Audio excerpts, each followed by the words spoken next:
क्योंकि परमेश्वर स्वयं आकर बताते हैं, कबीर सब जग निर्धना, धनवंता ना कोय, और धनवान उसको जानियो जिस पर राम नाम धन होए। फिर परमात्मा बताते हैं, राम रटत कोड़ी ही भलो, राम रटत कोड़ी ही भलो, चू चू पड़े जो चामे, वो सुंदर शरीर किस काम का, जा मुख नाही नाम। कबीर राम रटत दारिद्र भलो, टूटी घर की छान, वो सुंदर महल किस काम के, जहाँ भक्ति नहीं भगवान। राम रटत कन्या भली, साकेट बलो न पूत, जैसे छेरी के गल में गलथना, जिसमें दूध न मूत। कबीर जिव्या तो वाये भली, जो रटे हरि नाम, नहीं तो काट के फेंक दियो, ये मुख में भलो ना चाम। परमपिता परमात्मा कबीर देव, कबीर साहिब, अल्लाहु अकबर, ये हमारे सभी आत्माओं के जनक हैं, ये सब के पिता हैं। और यही वो रहमत वाले अल्लाह हैं, ये वही कृपा के सागर हैं, जो अपनी आत्माओं को, जो इनकी शरण में आकर के सत भक्ति करते हैं, उनको सर्व सुख प्रदान करते हैं। और जो भक्ति नहीं करते या करते हैं तो शास्त्र विधि त्याग कर मनमाना आचरण करते हैं, या वे इनकम्प्लीट गॉड की, अधूरे भगवानों की भक्ति करते हैं, तो वो प्राणी मोक्ष प्राप्ति नहीं कर सकते। और उनका प्रारब्ध में यानी किस्मत में लिखा हुआ जो पाप कर्म है, जिसके कारण प्राणी को कष्ट होते हैं, उससे भी छुटकारा नहीं पा सकते। प्रत्येक प्राणी इस काल के लोक में 21 ब्रह्मांड में, आप पृथ्वी लोक पर रह रहे हो, ये भी काल के लोक के अंतर्गत आता है। कोई भी सुखी नहीं है। परमात्मा ने बताया कि आप झूठे सुख को सुख कहते हो। आप किस बात को सुख मान बैठे हो? पैसा हो, बढ़िया कोठी हो, कार हो, संतान हो, बस आप इसको मौज मानते हो, इसको आप सुख मानते हो। लेकिन आप भूल जाते हो बगैर तत्व ज्ञान के कि जिनके ये सर्व सुख थे, उनका किसी का पुत्र मर गया, किसी की पुत्री विधवा हो गई, किसी की पुत्री मृत्यु हो गई, और कईयों के तो परिवार के परिवार दुर्घटना में नष्ट हो जाते हैं। तो फिर कहाँ गई वो मौज? उस समय ध्यान नहीं आता हमारे को कि ये कैसे बिजली गिर रही है, क्यों तो हम मर रहे हैं, क्यों जन्म रहे हैं, इसके पीछे कारण क्या है। तो ये परमात्मा ने आके बताया, जो हमारे पिता हैं, और हम गलती से यहाँ आ गए थे इस काल के साथ मेला देखने, और इस मेले में हम भी चल गए, अपने परमात्मा से भी छुट गए। अब वो परमात्मा यहाँ आता है हमें समझाने के लिए कि जिस स्थान पर आप रह रहे हो ये स्थायी स्थान नहीं है, ये तो एक मेला है। कोई 10 वर्ष रह सकता है, कोई 20 वर्ष, कोई 50 वर्ष, कोई 60 और 100 वर्ष, उसके बाद सभी ने यहाँ से जाना पड़ेगा। और यहाँ आप एक दूसरे से अस्थायी तौर पर जुड़े हुए हो, जैसे मेले में मित्र बन जाते हैं। आपका परिवार इतना ही समझो। तो वो आकर जब हमें बताना चाहते हैं तो हम यहाँ इस काल के जाल में फंस चुके होते हैं। और ये काल एक विलियन है, खलनायक है।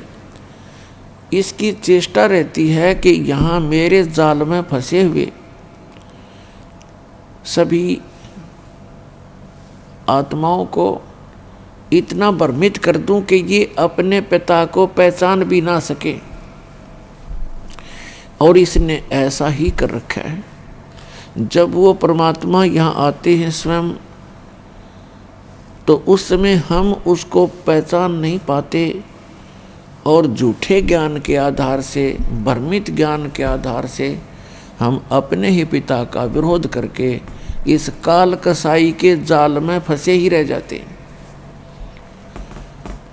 वो परमात्मा स्वयं आते हैं और अपना ज्ञान कराने की चेष्टा भी कराते हैं और हमें ये भी बताना चाहते हैं कि तुम यहाँ के वासी नहीं हो और ये तुम्हारा सही ठिकाना नहीं है। क्या बताते हैं कि पहले गए जो पहले मृत्यु को प्राप्त हो चुके हैं, उन्होंने तो कभी किसी को आकर बताया नहीं हम कहाँ गए, और शेष जो बचे हैं ये भी ऐसे ही चले जाएंगे।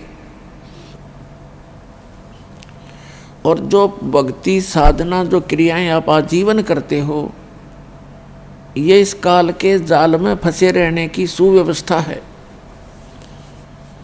उसके लिए सतभक्ति करनी पड़ती है, उस साहेब की भक्ति करनी पड़ती है, समर्थ भगवान की, कंप्लीट गॉड की। और वो भक्ति केवल वो स्वयं ही आकर बताते हैं।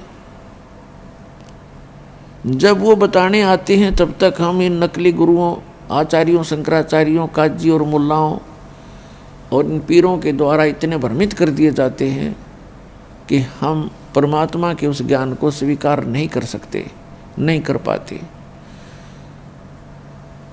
पुण्यात्माओं, इसके पीछे क्या कारण रहा कि हम सभी अशिक्षित थे और प्रत्येक धर्म के धर्मगुरु कुछ एक व्यक्ति होते थे जिनको हम ये मानते थे कि ये सभी सदग्रंथों से, अपने अपने धर्म के सदग्रंथों से पूर्ण परिचित हैं, विद्वान पुरुष हैं, जिस कारण से हमने उनके किसी भी बात पर डाउट नहीं हुआ, अविश्वास नहीं हुआ।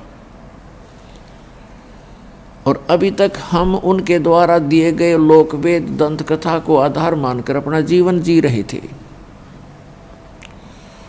परमात्मा को पता था कि ये तब तक मुझे नहीं पहचान पाओगे जब तक ये स्वयं शिक्षित ना होंगे। तो पुण्यात्माओं, चौथा युग आ गया है, जनता कभी शिक्षित नहीं थी, क्योंकि ये शिक्षा एक अभिशाप है इस जीव के लिए और वरदान भी है। अभिशाप तो इसलिए है कि इसमें हम ज़्यादा चतुर बन गए और संसारिक सुख सुविधाओं को प्राप्त करने की दौड़ हमने बहुत स्पीड तो लगा रखी है। एडी से चोटी का जोर केवल माए इकट्ठी करने में लग गए, अभिमानी हो गए। छोटी सी पोस्ट पर मिल जाती है, हवा में उड़ जाता, सीधे मुँह बात नहीं करता वो व्यक्ति। और पहले अपने बुजुर्ग थे, आए का आदर करते थे, प्यार से बोलते थे, विनम्र रहते थे। तो विनम्र व्यक्ति के साथ भगवान रहता है। जिसमें जरा सा भी अभिमान आ जाता है उससे भगवान दूर हो जाता है। केवल वो अपना फिर कर्म ही प्राप्त करता है पूर्व जन्म का, उसको अन्य कोई लाभ नहीं मिल सकता। तो अब परमात्मा ने आप जी को शिक्षित बनाया है। अब ये शिक्षा आपके लिए वरदान सिद्ध होगी कि आप परमात्मा को पहचान सकोगे, अपने सदग्रंथों को स्वयं पढ़ सकते हो, निर्णय ले सकते हो।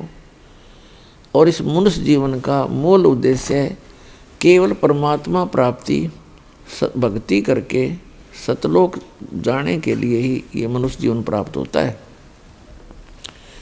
जो क्रियाएं हम करते थे, संतानों उत्पत्ति, उनकी परवरिश में सारा जीवन लगाकर हम ये कहा करते थे, हमारे बुजुर्ग, हमने देखा सुना कि मेरा काम पूरा हो गया, बच्चों का विवाह कर दिया, परमात्मा ने उनका संतान दे दी, अपने पैरों पर खड़े हो गए, अब मेरी बेशक मृत्यु होगी, हो जाओ, मेरा काम पूरा हुआ। अब इस तत्व ज्ञान से, अध्यात्म ज्ञान से पता चला कि मनुष्य वाला काम तो शुरू भी ना किया उसने, ये कर्म तो पशु पक्षियों जैसे किए आज तक जो आपने किए। तो इस मनुष्य जीवन का यदि कोई मूल उद्देश्य है केवल परमात्मा प्राप्ति है। और आप जी जिनको ये मानव शरीर मिला है, ये एक ड्रेस है, ड्रेस पोशाक,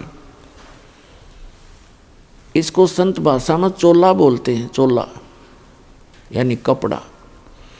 तो ये वस्त्र आपको अन्य प्राणियों से भिन्न प्राप्त है, तो इसका कोई काम भी भिन्न है। और उस काम के बिना इस मनुष्य जीवन का कोई यूज नहीं, चाहे कितने कोठी बना लो, फैक्ट्री लगा लो, या चाहे कितनी कार खरीद लो, एक सेकंड में मृत्यु हो जाती है, सब कुछ धरा धराया रह जाता है।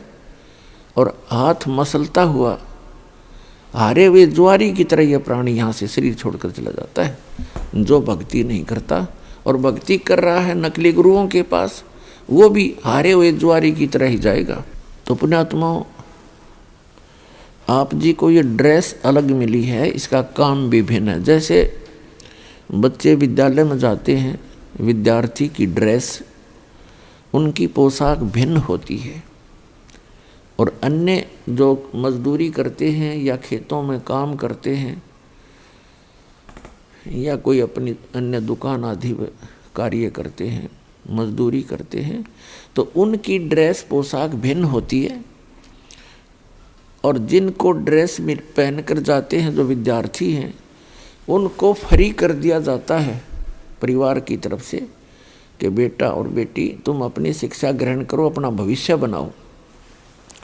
और यदि वो बच्चे उस शिक्षा काल में, विद्यार्थी जीवन में अपना उद्देश्य को ध्यान में ना रखकर, पढ़ाई ना करके कोई सिनेमा देखता है, कोई ताश खेलता है, या कोई ऐसे ही गप्पे मारता रहता है, तो उनको फिर बाद में बहुत पछताना पड़ता है जब वो उनका विद्यार्थी जीवन समाप्त हो जाता है। एक समय एक व्यक्ति सड़क के ऊपर, रोड के ऊपर वहाँ मिट्टी डाल रहा था, मजदूरी कर रहा था। वहीं पर उसी रोड का इंचार्ज एक एक्सियन आया, एग्जीक्यूटिव इंजीनियर, और वो जब आकर इंस्पेक्शन करके चला गया, तब वो टोकरी डाल रहा व्यक्ति, वो मजदूर कहता है कि ये एक्सियन, इसका ये नाम है, ये मेरा सहपाठी था, मेरा क्लास फेलो था, मेरे कर्म फूट गए, मैं पढ़ा को नहीं, बकवाद करता रहा, सिनेमा देखता रहा। हम इकट्ठे ही इंजीनियरिंग कर रहे थे, +2 करके, 12वीं करके, और मैं पढ़ा नहीं। आज ये एक्शन लग के कारों में घूम रहा है और मैं मजदूरी कर रहा हूँ। तो परमात्मा कहते हैं आप यूँ पछताओगे जिनको मानव शरीर प्राप्त है। ये विद्यार्थी हो तुम, और जो बच्चे इधर ध्यान देंगे, अपना इस मूल उद्देश्य को पूरा कर लेंगे, सत्य भक्ति, पूर्ण संत की खोज करके, सत्य भक्ति करके, ये तो चले जाएंगे सतलोक में, जहाँ कोई सुख, कोई दुख नहीं, सुख ही सुख है। और फिर कभी मृत्यु नहीं होगी, कभी वृद्ध अवस्था आपको नहीं सतावेगी। वहाँ वो सृष्टि है रहने की। ये तो सजा प्राप्त प्राणी यहाँ पर डाल दिए गए हैं, जिन्होंने वहाँ गलती की थी एक बार। तो जो यहाँ से सत भक्ति करके चले जाएंगे तो वो तो सुख पाएंगे उसे, जो पढ़कर एक्शन लग गया। और दूसरे दुख पाओगे जो इस मनुष्य जीवन के अंदर केवल राजनीति में, कोठी बनाने में, बंगले बनाने में, घूटी सूटी लाने में और बेमतलब की बकवाद करके अपना जीवन व्यर्थ कर जाते हैं। वो ऐसे पछताएंगे जैसे वो मजदूर पछता रहा था, फिर गधे कुत्ते बनकर मजदूर लगेंगे। इसलिए परमात्मा ने आकर स्वयं ज्ञान दिया है कि आप भक्ति करो, और जो भक्ति नहीं करते वो चाहे भले ही आज आपको सुखी नजर आते हैं, वो उनके पूर्व जन्म की शुभ कर्मों की बैटरी चार्ज है। आगे चार्जर लग नहीं रहा तो जब तक पूर्व जन्म की बैटरी चार्ज है यानी पुण्य कर्म है वो उनके चलेंगे, तब तक तो उसको कोई परेशानी नहीं होगी। और जब परेशानी आने लगेगी, बैटरी डिस्चार्ज होगी, पुण्य क्षीण हो जाएंगे, फिर उस पर कहर पे कहर टूटेंगे। तो इसलिए जो आज सुखी है उसको भी चार्जर लगाना पड़ेगा, यानी सद्भक्ति रूपी ये साधना इस दास से प्राप्त करनी पड़ेगी। क्योंकि विश्व के अंदर इस दास के अतिरिक्त किसी के पास सतभक्ति नहीं और सच्चा ज्ञान नहीं, सब गलत ज्ञान प्रचार कर रहे हैं।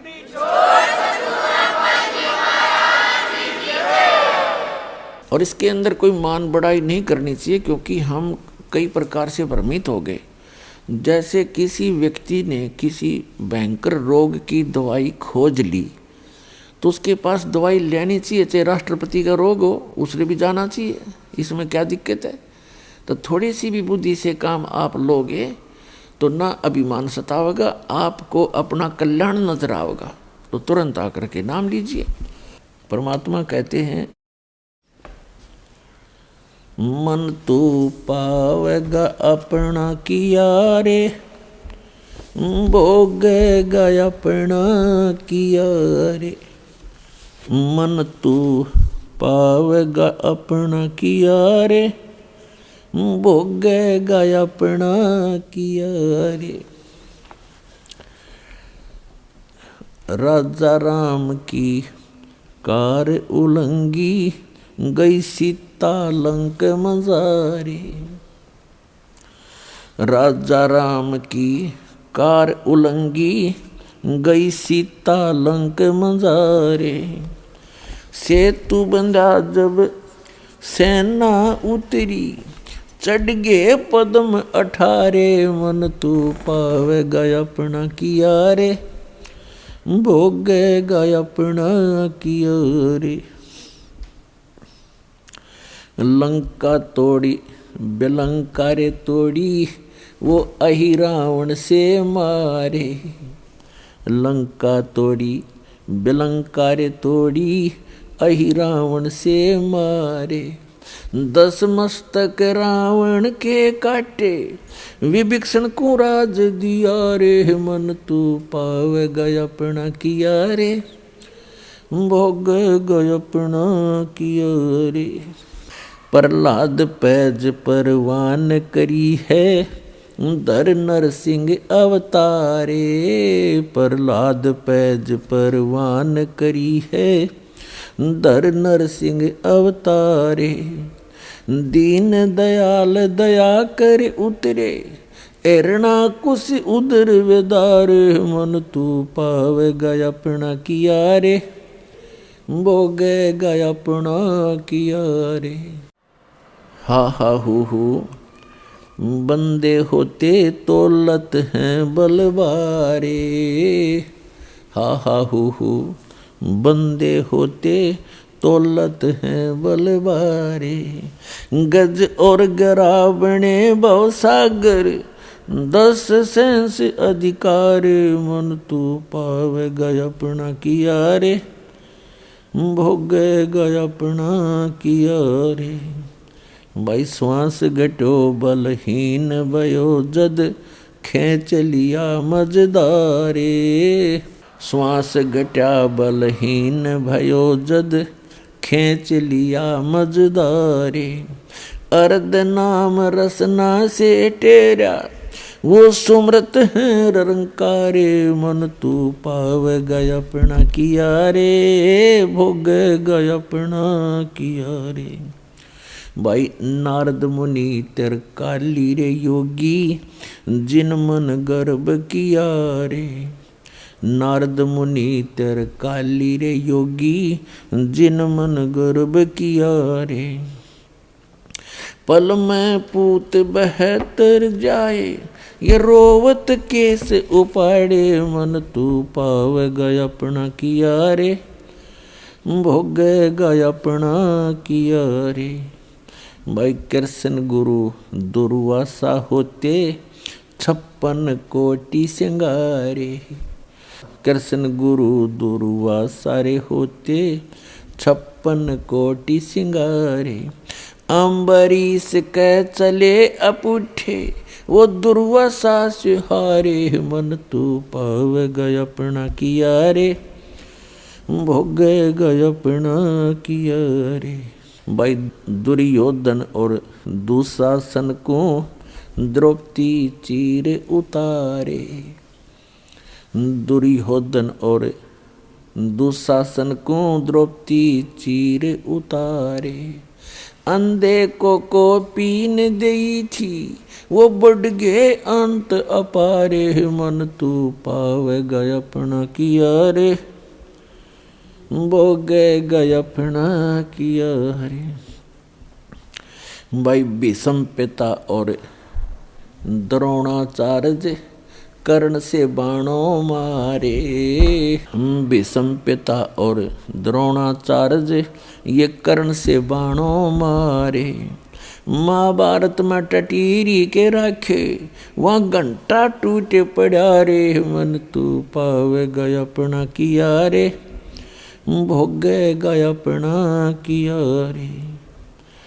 भाई 33 करोड़ यज्ञ में आए वो 88 सारे। 33 कोटि जग में आए 88 सारे। 12 कोटि वेद के वक्ता वहाँ सुपच का शंख बजारे, मन तू पावे गय अपना किया रे, भोग गय अपना किया रे। भाई चमरा कनक जनेऊ काढ़ा विप्र पंडित सब हारे। चमरा कनक जनेऊ काढ़ा पंडित विपर सब हारे। जुल्हे के घर बालद आई वो केसों से बन जा रे, मन तू पावे गय अपना किया रे, भोग गय अपना किया रे। मीराबाई को मारन लागे जहर का प्याला प्यारे। मीराबाई को मारन लागे जहर का प्याला प्यारे। पीवत ही अमृत हो लाग्या हो गया सर्द ही और, मन तू पाव गय अपना किया रे, भोग गय अपना किया रे। कंस केसी चानौर खपावण जीतन मल अखारे। कंस के सिचाणोर खपावण जीतन मल अखाड़े। कृष्ण को तो यश दिया ये कबीर न कारज सारे, मन तू पाव गय अपना किया रे, भोग गय अपना किया रे। भाई शंखों कृष्ण करें खवासी धन तू सृजन हारे। शंखों कृष्ण करें खवासी धन तू सृजन हारे। दास गरीब करे को सरवर ऐसा शीश हमारे, मन तू पाव गय अपना किया रे, भोग गय अपना किया रे। मन तू पाव गय अपना किया रे, भोग गय अपना किया रे। पुण्यात्माओं, ये जो वाणी दास ने आपको सुनाई है ये आदरणीय गरीबदास साहिब जी ने अपने मुख कमल से बोली है, लेकिन ये ज्ञान गॉड गिवन है। पूर्ण परमात्मा, वो समर्थ परमात्मा जो कंप्लीट गॉड है, पूर्ण परमात्मा कबीर साहिब जी आदरणीय गरीबदास साहिब जी को आकर मिले थे। खेतों के अंदर जब वो गऊ चरा रहे थे, 10 वर्ष के बालक पाली गए हुए थे, गवाले थे, और भी बहुत से गांव के व्यक्ति बड़े छोटे अन्य भी अपने अपने गऊओं को इकट्ठा ही चरा रहे थे। तो वहाँ परमात्मा आए थे, एक जिंदा महात्मा का रूप बना के, एक साधु संत का रूप बना के, और गरीबदास जी की आत्मा को निकाल के सतलोक लेकर गए थे। ऊपर के ब्रह्मांडों का सारा विवरण दिखाया था। ब्रह्मा विष्णु महेश के लोक दिखाए, धर्मराज का लोक दिखाया, क्या क्या यहाँ की व्यवस्था है, आप यहाँ जन्मते मरते क्यों हो, इसका कारण क्या है, ये सब उनको प्रत्यक्ष करवाया था। किनको? आदरणीय गरीबदास साहिब जी को। आदरणीय गरीबदास साहिब जी को फिर परमात्मा अपने सतलोक लेकर गए थे, जिसे सचखंड कहते हैं, जिसको शाश्वत स्थान कहते हैं, सनातन परमधाम गीता में कहा है। वहाँ ले गए थे, फिर वापस छोड़ा था ला करके। परमात्मा पूर्ण ब्रह्म की कृपा के बिना कोई भी प्राणी ऊपर जा कर के वापस नहीं आ सकता, यानी वहाँ जा कर के वापस किसी को कुछ ज्ञान नहीं दे सकता, क्योंकि इस काल भगवान ने सबको गुमराह किया हुआ है, भ्रमित किया हुआ है। केवल परमात्मा अपनी रजा से ऊपर ले जाते हैं। तो उन्होंने चंद पुण्यात्माओं को ऐसे ऊपर ले जाके वापस छोड़ा, और उन्होंने उस परमात्मा की गवाही दी है, अपनी अमृतवाणी रूपी एफिडेविट दिए हैं कि वो परमात्मा इन सभी भगवानों से अन्य है, इन सभी भगवानों से, प्रभुओं से अन्य है। ब्रह्मा जी से, विष्णु जी से, शिव जी से, दुर्गा जी से, ब्रह्म से और परब्रह्म से, इनसे अन्य है, उसको पूर्ण ब्रह्म कहते हैं। गीता अध्याय नंबर 8 के श्लोक नंबर 3 में उसी को परम अक्षर ब्रह्म कहा है। तो पुण्यात्माओं, वो परमात्मा स्वयं ही ऊपर ले जाते हैं अपनी आत्माओं को, फिर वापस छोड़ते हैं।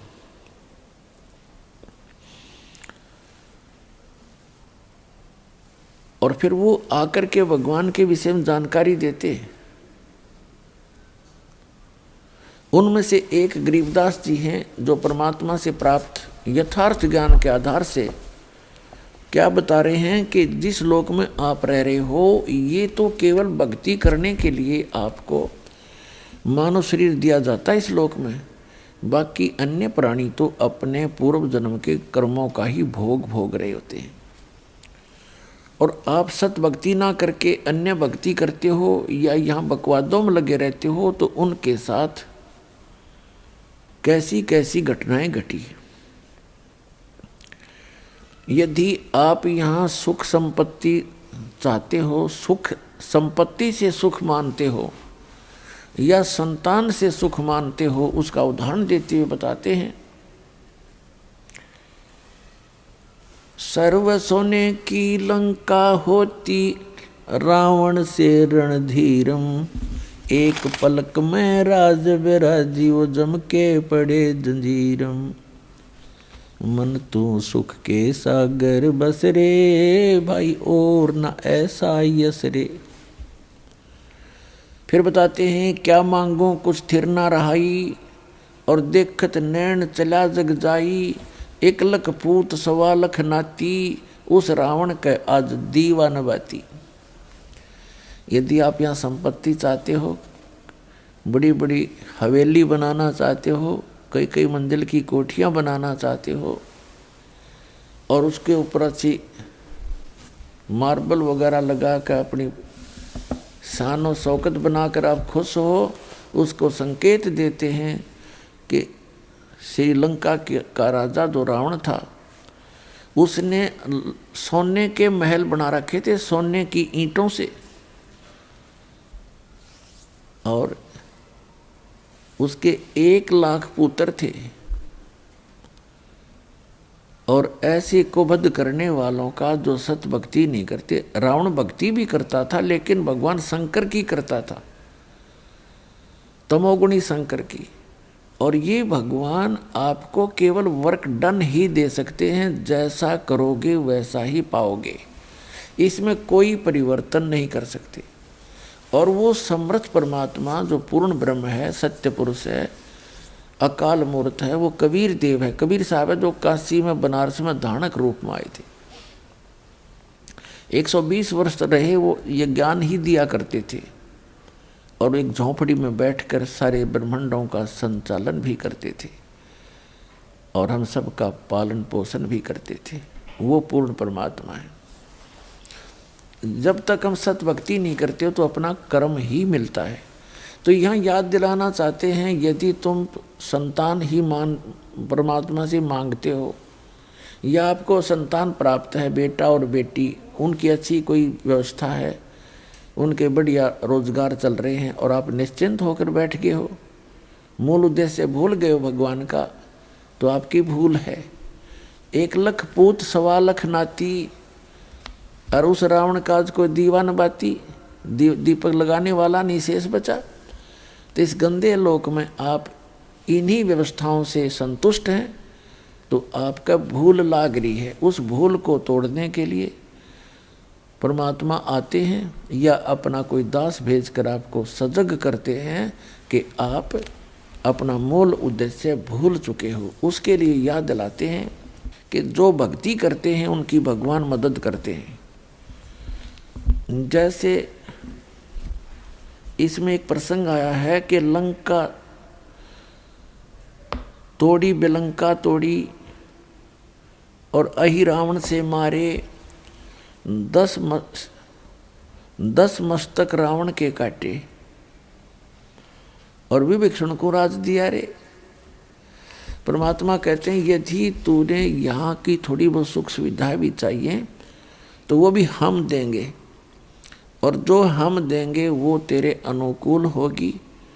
और आप अपने प्रयत्न से यहाँ की सुख सुविधाएं प्राप्त करना चाहोगे तो आप गलती पे गलती करोगे, कहीं रिश्वत लोगे, सैकड़ों झूठ बोल के कोई माल बेचोगे, मिलावट करोगे, वो आपके लिए कहर साबित होगा एक दिन। तो ऐसी गलतियां ना करना। फिर बताते हैं,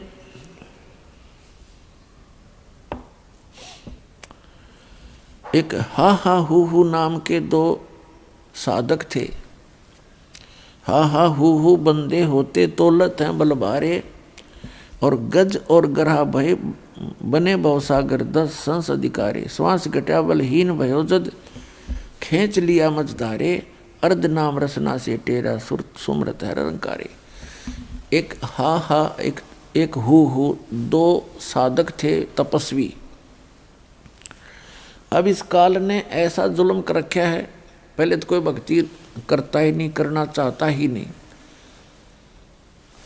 और करना चाहता तो उसको मिसगाइड करके रखता है। इन 2 प्राणियों के प्रेरणा हुई हम भक्ति करें, उनको नकली गुरु से मिला देता है। उन गुरुओं ने उनको बता दिया हा और हु को कि आप जी तपस्याएं करो, तपस्या से भगवान मिलता है। अब दोनों ने तपस्या की, उनको अभिमान हो गया आपस में कि मेरा तप तेरे से ज्यादा है। दूसरा कहता कि नहीं, मेरी तपस्या तेरे से अधिक है। तो दोनों का फैसला, वो अपना निर्णय कराने के लिए ब्रह्मा जी के पास गए। ब्रह्मा जी से पूछा कि हमारा निर्णय करके बताओ, आप तो अंतर्यामी हैं, कि हम में से कौन से का तप ज्यादा है। ब्रह्मा जी को पता था कि तप से सिद्धियां आ जाती हैं, और ये जितने भी ऋषि मुनि थे सिद्धियां प्राप्त करके ये सर्प बन गए विषैले। इनके जरा सी भी कोई प्रतिकूल बात कर देता था उसको श्राप दे देते, और जिसका खामियाना श्री विष्णु जी ने भी भोगना पड़ा। जिस कारण से ब्रह्मा जी ने अपने सिर से बला टाल दी और कहा भी मैंने ना तो इतना कोई तुम्हारे जैसा जितना तप किया, और मुझे तो ये सृष्टि के कार्य में बहुत व्यस्त रहना पड़ता है, आप श्री विष्णु जी के पास जाओ। वो विष्णु जी के पास आ गए। विष्णु जी से भी यही प्रार्थना करी। विष्णु जी के भी यही मन में शंका आई कि यदि मैंने, जैसे ब्रह्मा जी ने भी ये सोचा था, यदि मैंने एक व्यक्ति को कह दिया, एक को तो कहना पड़ेगा तेरा ज़्यादा तेरा कम है, तो जिसको भी कम बता दिया वो श्राप दे देगा। वो डर गया, इसलिए अपने सिर से बला टाल दी।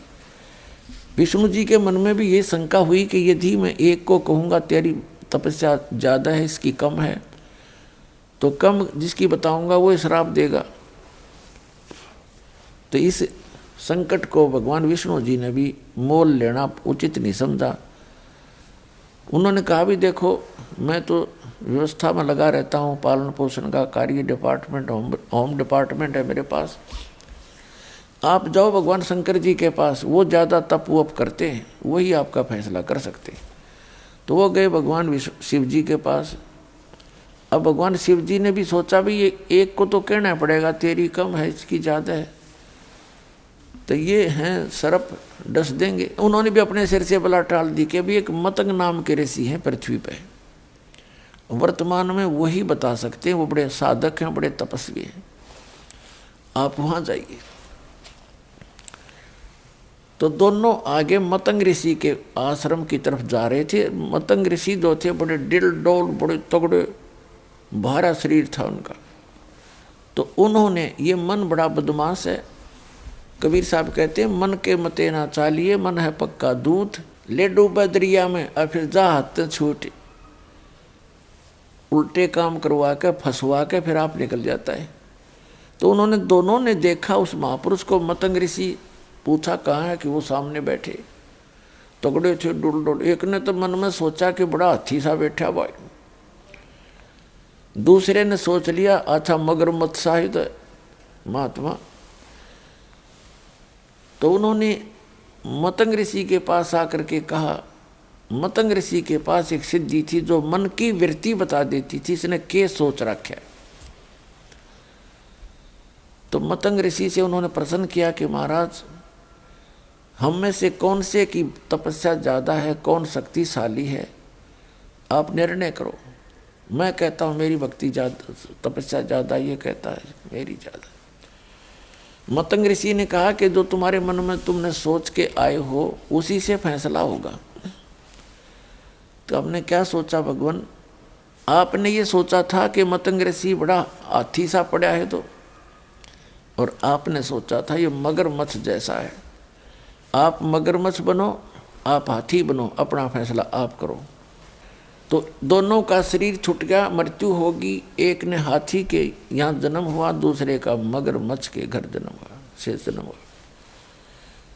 फिर कहते हैं हाथी जब जवान हुआ और जल पीने के लिए दरिया पर पहुंचा, सरोवर पर, मगरमच्छ ने उसका पैर पकड़ लिया पूरब के संस्कार से।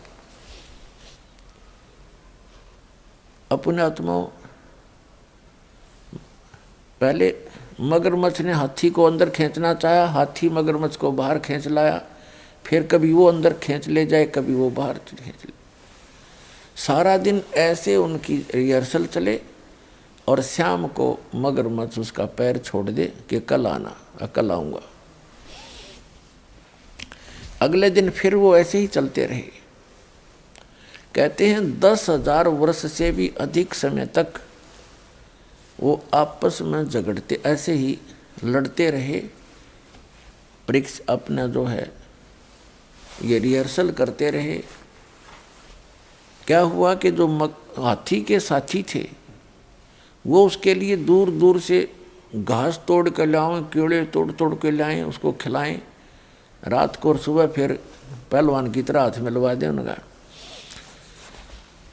तो ऐसे आसपास का जो चारा था वो खत्म हो गया और मगरमच्छ के वहाँ उपलब्ध मछलियाँ काफ़ी रहती थी, वो अपना वहाँ से छका रहता था। तो बलहीन हो गया हाथी और मगरमच्छ ने वो खींच लिया और इतना गहरे पानी में ले गया कि सूंड का थोड़ा सा हिस्सा शेष था जहाँ से हाथी श्वास लेता है। उसकी नाक बहुत लंबी होती है, 5-7-10 फुट की, तो सारा खींच लिया। सूंड ऊपर रखा हुआ था। जब उसने देखा कि अब सूंड में भी पानी प्रवेश होगा तो मर जाएगा, अपनी ताकत भूल के परमात्मा को याद किया। थोड़ा सा राम भी पूरा नहीं कहने पाया था, उसी समय कहते हैं सुदर्शन चक्र आया और मगरमच्छ कह लगा। मगरमच्छ ने उसका पैर छोड़ दिया, हाथी बाहर आ गया। अब वहाँ भगवान प्रकट हुए श्री विष्णु रूप में, और आखिर कहा कि गज यानी हाथी आप चलो स्वर्ग में। तो क्योंकि आपने मुझे कसक के साथ याद किया, आपने मेरे को कसक के साथ याद किया, इसलिए स्वर्ग चल। तो जब मगरमच्छ ने कहा कि हे भगवान, देखो हम अपनी जिद के आधार से अभिमानवश हम एक दूसरे से लड़ रहे थे, और जब इसने आपको याद किया मैं उतनी ही कसक से सुन भी रहा था, लेकिन मानवश मैं इसको छोड़ नहीं रहा था। तब भगवान ने कहा ठीक है भाई, तुम दोनों ही चलिए, आप दोनों को ही स्वर्ग भेज देते हैं। अपने आत्माओं कहने का भाव ये है, इस कथा का निष्कर्ष ये निकलता है कि पहले तो यहाँ डले ढोते हैं ये साधक, फिर इनके अंदर अभिमान घर कर जाता है। परमात्मा कहते हैं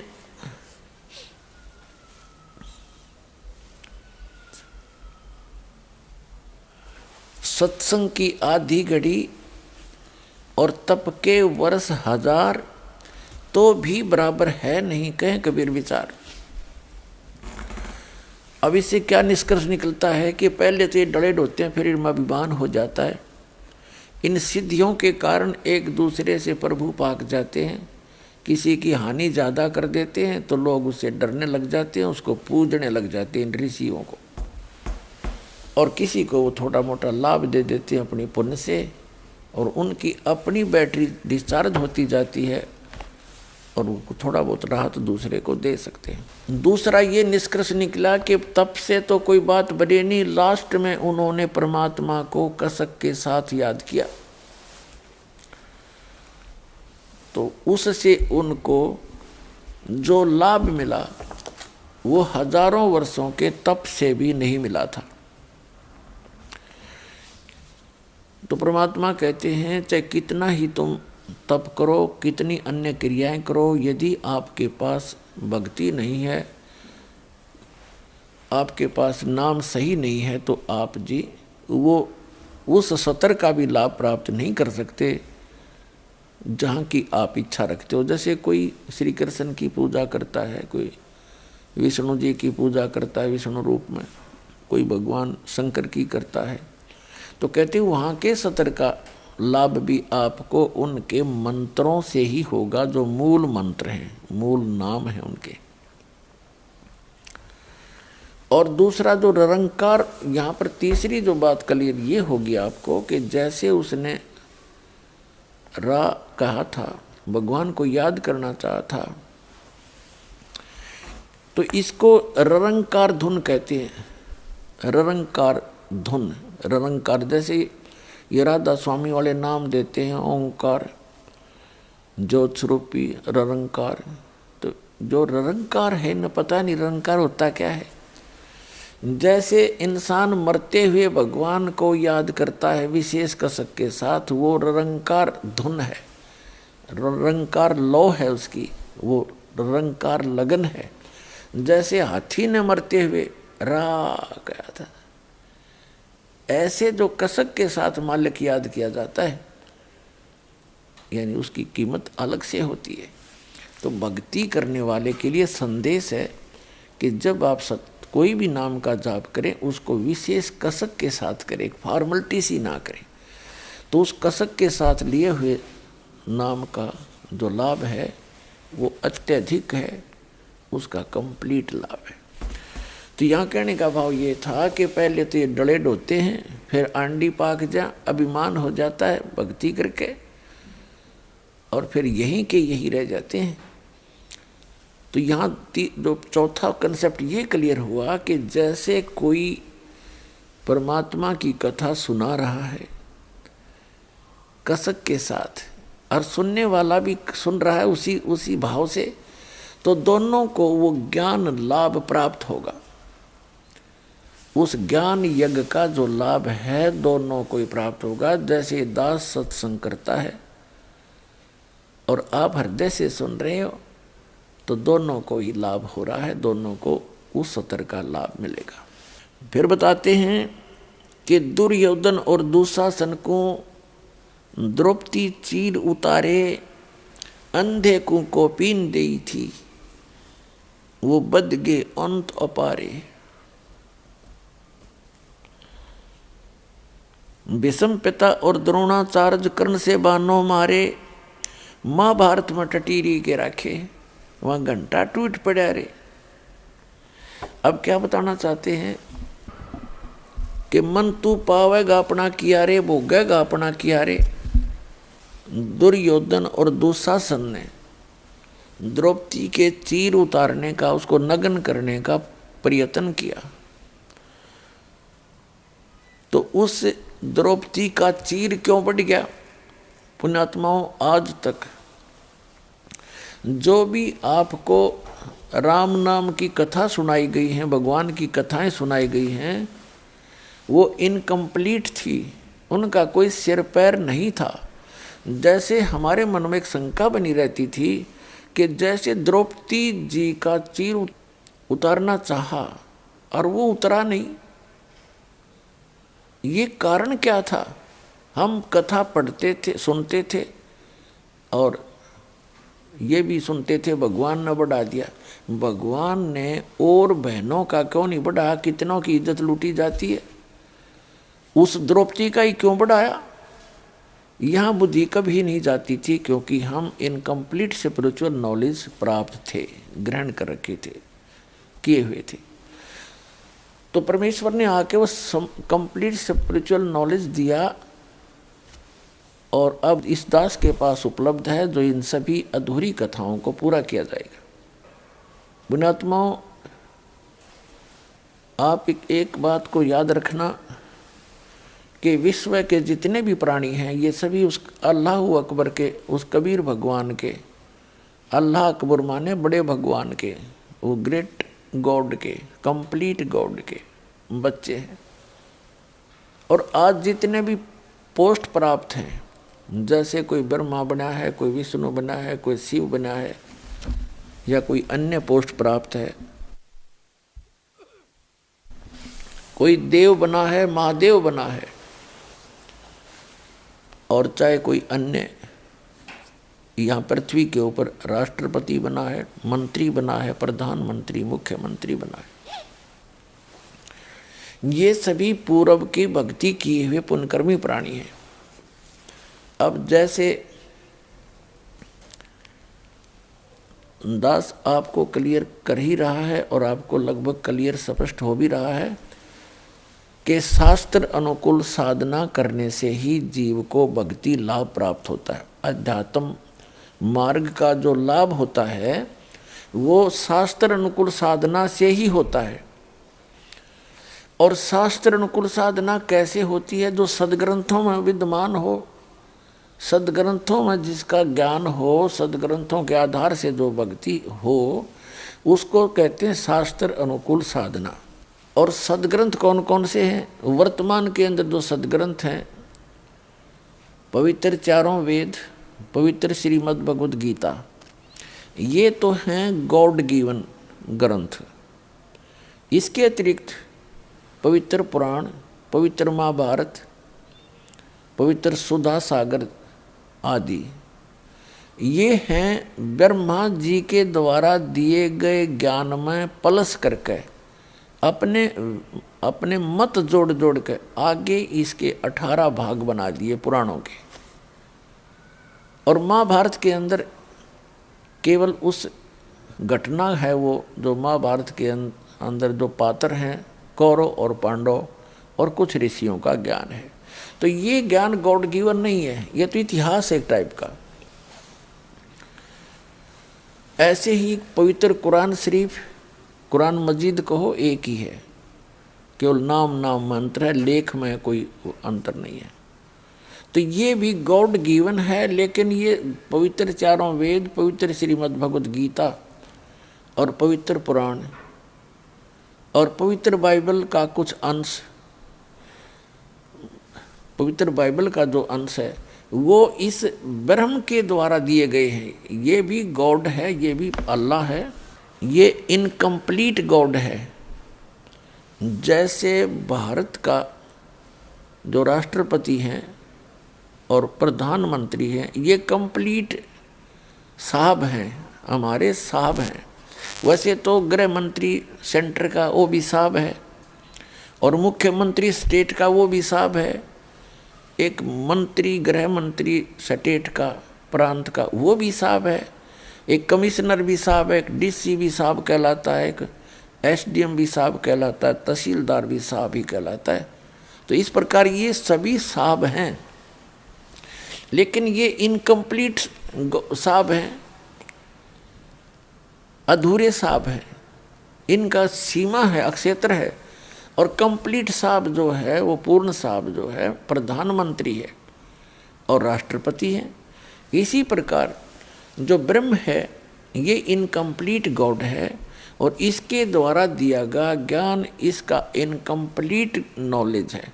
लेकिन जितना है वेद और गीता वो सही है, जो कुरान है उस सत्र का ज्ञान वो सही है, लेकिन उसमें ना पवित्र गीता में, ना पवित्र वेदों में, ना पवित्र कुरान शरीफ में, ना पवित्र बाइबल में उस पूर्ण परमात्मा की पूर्ण जानकारी नहीं है। उसके लिए ऑप्शन छोड़ रखा है।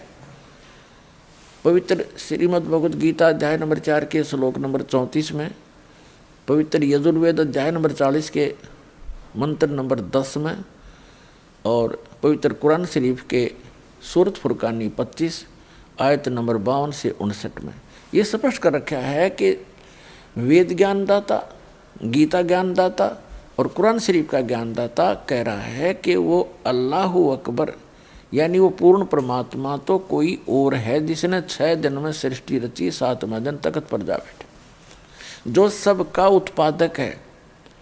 उसके विषय में कोई तत्वदर्शी संत से पूछो तो वो ज्ञान जो तत्वदर्शी संत बतावेगा वो ना कुरान में है, ना वेद में है, ना गीता में, ना पवित्र बाइबल में। तो वो है कंप्लीट स्पिरिचुअल नॉलेज जो इनके अंदर नहीं है। तो ये जितने भी हैं ग्रंथ ये इनकम्प्लीट ज्ञान रखते हैं, और इनका ज्ञानदाता भी इनकम्प्लीट गॉड है, कंप्लीट गॉड नहीं है, पूर्ण परमात्मा नहीं है। इतनी सी बात। तो ये जो अब आपको ज्ञान प्राप्त है उस कंप्लीट गॉड के द्वारा दिया हुआ, पूर्ण परमात्मा के द्वारा दिया गया ज्ञान है। आज दास आपको उनका दिया हुआ ज्ञान एज ए टेप रिकॉर्डर सुना रहा है, और उस परमात्मा की कृपा के बिना अन्य इसको समझ नहीं सके। इस दास के समझ में आया। तो अब क्या होगा? अब हजारों वर्षों तक ये ज्ञान चलेगा, पूरे विश्व में शांति होगी। ये माया को इकट्ठी करने की जो दौड़ लग रही है, आग लगी पड़ी है प्रत्येक प्राणी के अंदर, ये इस ज्ञान से शांत होगी।